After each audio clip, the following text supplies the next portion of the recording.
남들 안 할 때 뒤늦게 적극 뛰어든 게 바로 새마을금고였습니다. 다른 시중은행은 지난해 하반기부터 부동산 PF 부실 문제가 심상치 않다고 판단해 발을 빼기 시작했습니다. 이 결과 다른 금융권 연체율이 올라갈 때 은행권의 올해 1분기 말 기준 연체율은 오히려 0.01%포인트 줄어들었습니다. 그런데 새마을금고는 정반대로 움직였습니다. 올해 1월 말 기준 새마을금고가 건설업과 부동산업에 내준 기업 대출 잔액은 56조 4천억 원. 2019년 말 27조 2천억 원 수준이었는데 3년 새 2배 이상 급증한 것입니다. 남들이 꺼리는 부동산 PF에 집중한 결과입니다. 위기가 기회라는 말이 있긴 하지만 결과적으로 기회가 아니었습니다. 올해 들어 시장에선 새마을금고를 불안하게 보기 시작했습니다. 괴담이 아닌 연체율이라는 객관적인 자료 때문입니다. 새마을금고의 지난해 말 연체율은 3.59%. 이것도 이미 높은 수준인데 올해 6월 말 기준 6.18%로 치솟았습니다.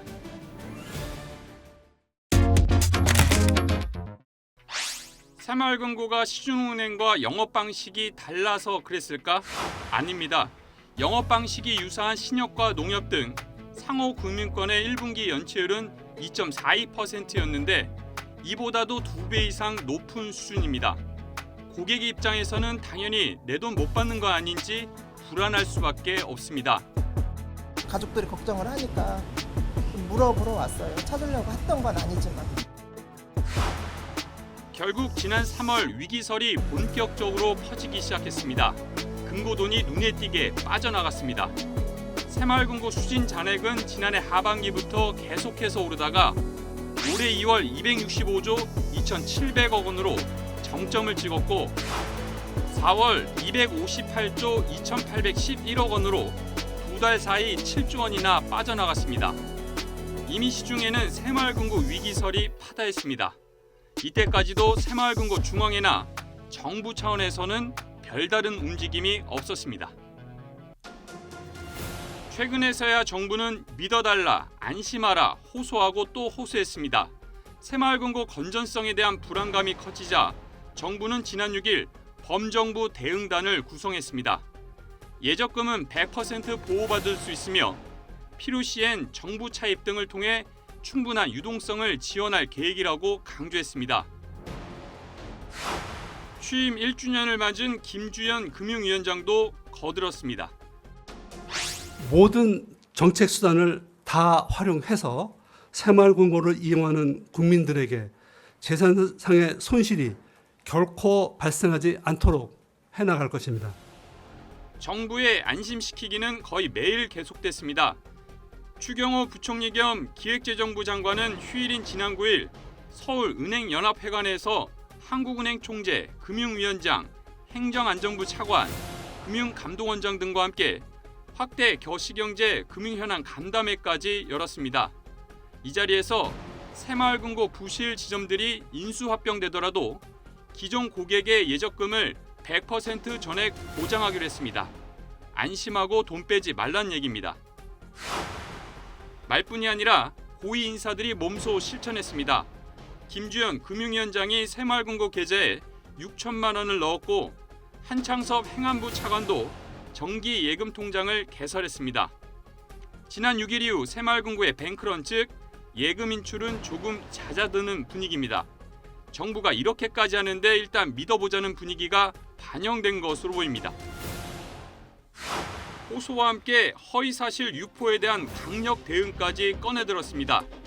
예금 불안이 완전히 가시지 않자 새마을금고 중앙회는 예금자들의 불안을 조장하고 금융시장에 악영향을 끼칠 수 있는 허위 소문에 대해 강력하게 대응할 것이라고 목소리를 높였습니다. 허위 소문 즉 괴담 유포 시 신용훼손과 업무방해죄, 허위사실 유포 등으로 법적 책임을 강력히 묻겠다고도 했습니다. 새마을금고 중앙회는 잘못된 유튜브, 소셜미디어에 현혹되지 말고 정부와 새마을금고 중앙회를 믿고 안심하고 이용해달라고 당부했습니다. 유튜브보다 정부를 믿어달라는 이주연 금융감독원장과 같은 취지입니다. 믿으십시오. 유튜브 말을 믿지 말고 정부의 말을 믿으십시오. 물론 확인되지 않은 허위 사실, 괴담은 금융시장을 교란시켜 선의의 피해자가 발생할 수 있습니다. 이에 대한 대응 자체가 문제는 아닙니다.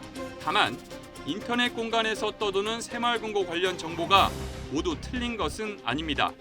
대구 지역 새마을금고 부실 문제가 대표적입니다. 새마을금고 중앙의 홈페이지에 올라온 전자공시를 보면 누구나 직접 확인할 수 있는 내용입니다. 친절하게도 금고별 상황이 구체적으로 정리되어 있습니다. 여전히 이해가 안 되는 건 넉 달 전 위기설이 나왔을 때 무엇을 했느냐입니다. 그 사이 불안은 쌓이고 쌓였을 뿐입니다. 이번에 정부가 적극 대응에 나서자 고객들의 다양한 목소리들이 본물 터지듯 터져나왔습니다. 그중 언론을 통해 전해진 한 고객의 얘기가 눈에 띕니다.